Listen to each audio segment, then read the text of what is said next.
c'était un samedi et donc il n'y avait pas autant de circulation qu'aujourd'hui. C'était un peu vide.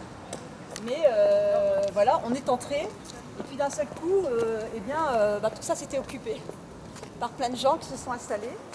Et la première chose que nous avons faite, c'est comme il y avait des escaliers là-bas, on a mis une tribune, on a fait tout de suite une assemblée pour pouvoir organiser l'organisation de l'espace pour pouvoir mener toute cette journée à bien.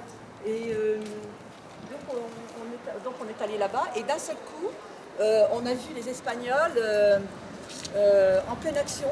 Donc il y avait effectivement des tonnes de commissions qui se mettaient en place et chacun avait été en charge de quelque chose. Donc moi j'étais la cuisine, mais d'autres c'était l'organisation de la manif de l'après-midi, il y avait la communication, enfin il y avait toutes les commissions possibles et inimaginables pour pouvoir organiser cette journée. Et donc on est arrivé là, nous on a tout de suite fait une assemblée pour tous ceux qui étaient prévus pour l'alimentation et la cuisine. Donc nous étions déjà un petit groupe, je ne sais pas, d'une quinzaine. Et donc tout de suite, je me souviens de Jack qui me dit, bon alors vous en êtes où apparemment combien de repas faudra-t-il servir, etc., etc.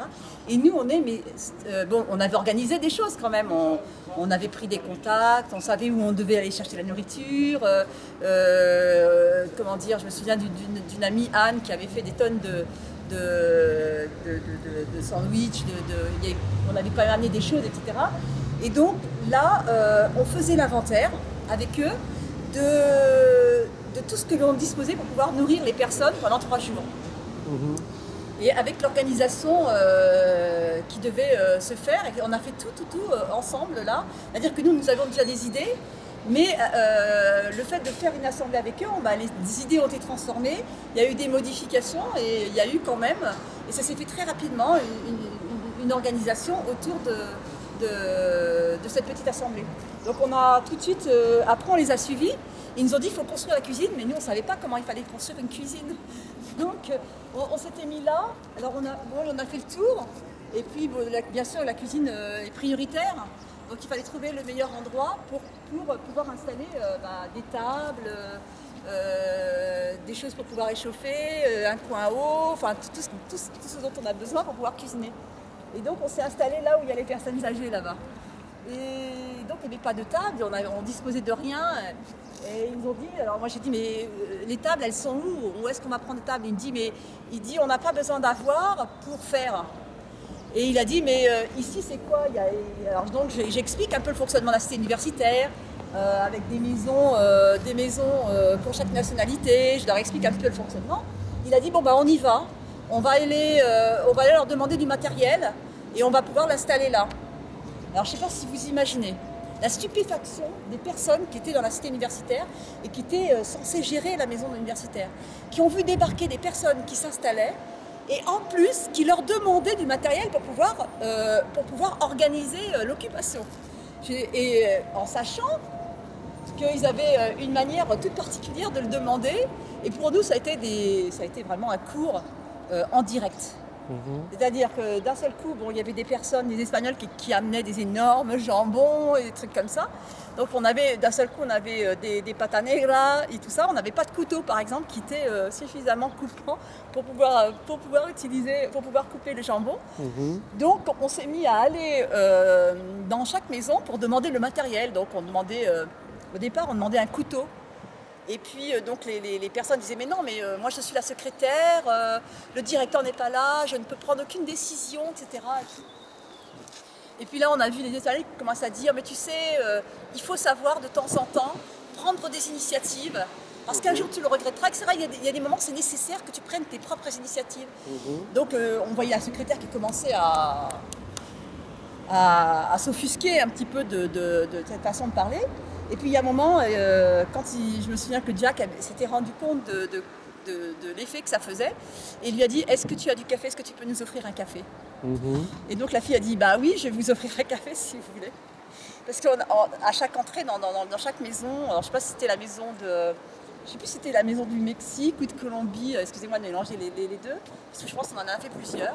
Et il y a un moment, il y avait des canapés à l'entrée pour pouvoir recevoir les gens. Et donc on s'est assis là avec elle et on lui a expliqué un petit peu ce que l'on faisait et ce qui se passait en Espagne. Donc je me souviens très bien, les Espagnols disaient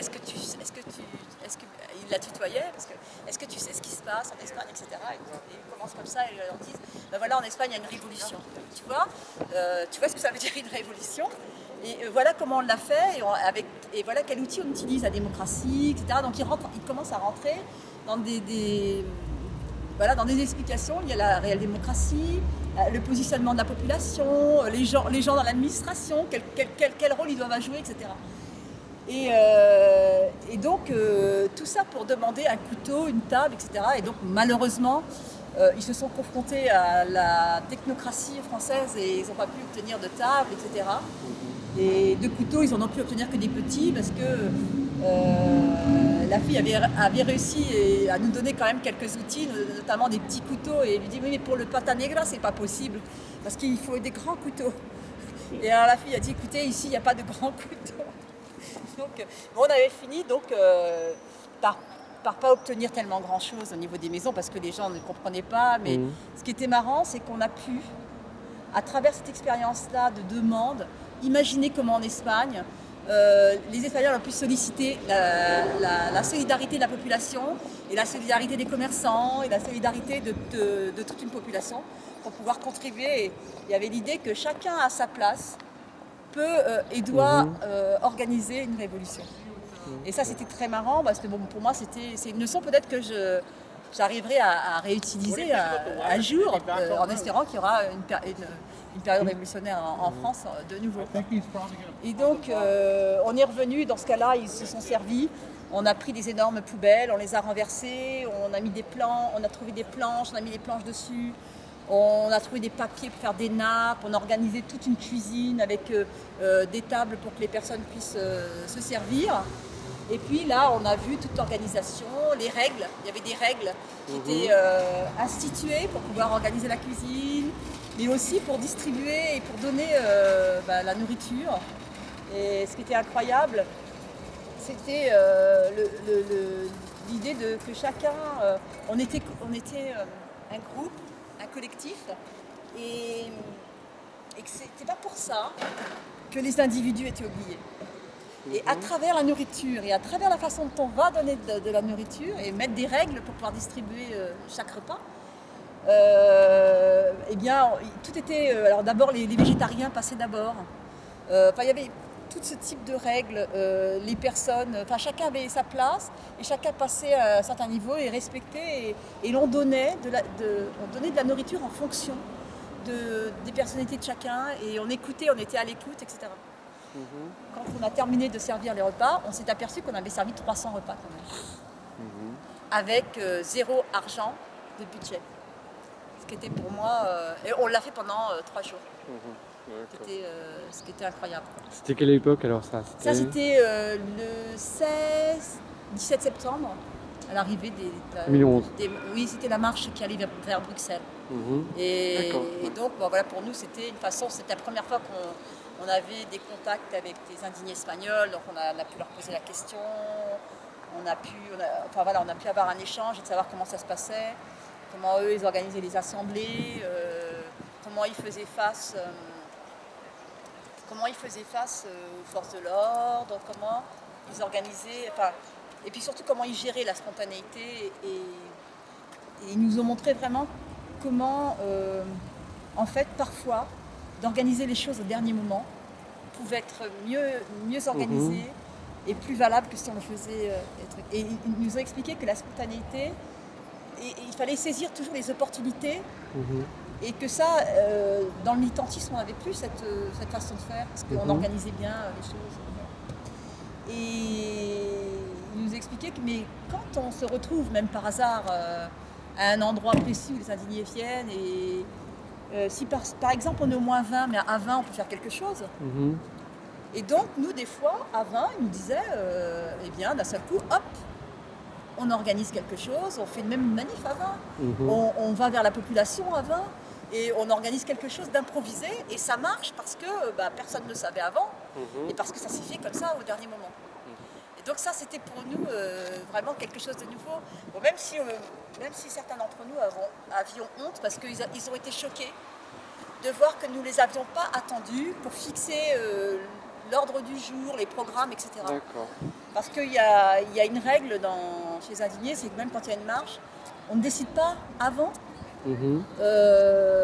puisque sinon c'est pas démocratique. Donc il faut attendre que les marcheurs arrivent, on fait une assemblée avec eux et on décide après avec eux ce que l'on doit faire, etc. Même si des fois il n'y aura pas d'autorisation de la préfecture, il n'y aura pas de tout ça.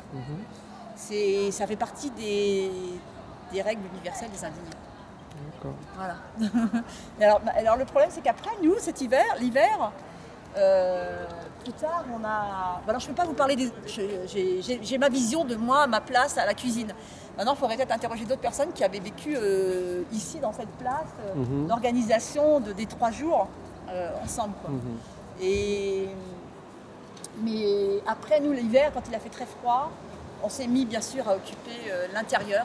Donc on a des salles à l'intérieur de la cité universitaire, on a l'habitude de faire des groupes de travail. Et ça a très bien marché. Ce qui est incroyable, c'est qu'on n'a jamais demandé la permission. On s'y est installé et on a vu que même le personnel de surveillance, etc., nous facilitait les choses. Et que personne n'est venu nous déloger. Et parfois, il y avait eu des... Moi, je suis allée à une réunion où on est venu occuper, on était à 60 pour faire un groupe de travail cet hiver. Et on nous a strictement rien dit. Carrément, moi j'avais mon grand tableau pour noter, etc. Et tout. Et ils nous ont pas du tout. C'est là qu'on s'aperçoit que il y a des choses qui sont possibles. C'est une autre façon de faire et une autre façon d'organiser des choses quand on n'a rien. Il y a un moment, on n'a rien, on prend. Voilà. C'est ça. Et donc il y avait des salles à l'intérieur, c'était vachement sympa. Voilà, maintenant, je sais plus ce que je pourrais.